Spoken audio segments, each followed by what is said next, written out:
Botox consultation, okay? So basically, you know, we can see that this patient already has some, we always look at dynamic lines, and then we look at, you know, static and dynamic lines.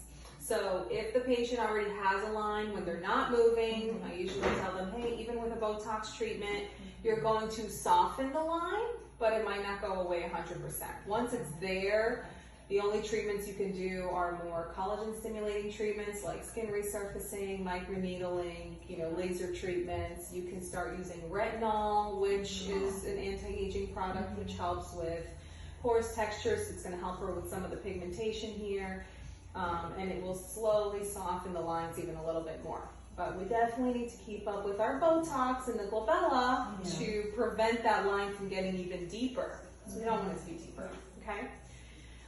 So scrunch your brows for me, okay? So we can see kind of like that medial corrugator, and then we can see the lateral corrugator, and then relax. And you can see where the mid-pupillary line is. So we can do a 5-point injection.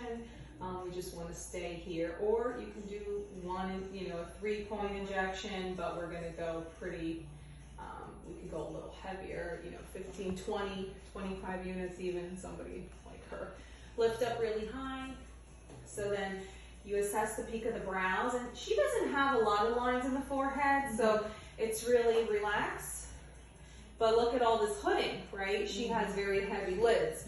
So now if you inject her too much in the frontalis, her brows will go down, and she's not going to be happy about not being able to put her eyeliner and eyeshadow. So we're just going to, either we can do like a drop here and here so that they don't go like Jack Nicholson high, or we can leave them and say, let's just do this, see how high your brows go. Maybe you'll like it because it's going to kind of pick up some of this lateral, you know, that skin that's kind of hanging over here. And then, you know, maybe she'll be happy with that. If it's too high, she can just come in 2 weeks, do a little touch up, and we'll kind of bring them down for her just a tiny bit without completely freezing the forehead, because we don't want to freeze the forehead. How many units do you think I would need to lift this? So we're just going to do, like, the most conservative dose I do here is 15 units. Oh.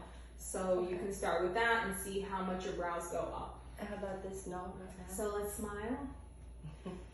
So, you know, she doesn't really have a lot. This is really coming from, you know, so we can do a drop there, and the reason is when you treat this muscle here, the top part of the muscle goes down and the bottom part of the muscle goes up.